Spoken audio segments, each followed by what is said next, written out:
Bitta tarsaki oilani saqlab qolishiga yordam bergan desam ishonasizmi? Will Smith mana shunaqa bir tarsakini tushirganligi sababli butun Amerikani g'azabiga uchrashiga sabab bo'lgan.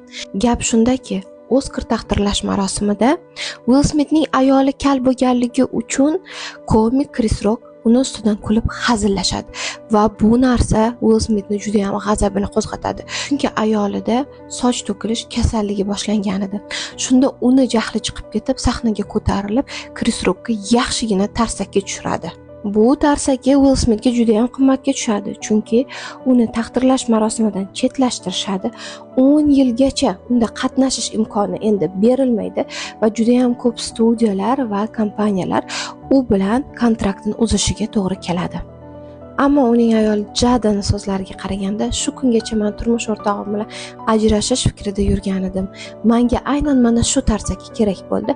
Oilamni saqlab qolib, shu inson bilan umrimni o'tkazishga deb izohlaydi. Will Smithni bu xatti-harakatiga siz qanday baho berasiz?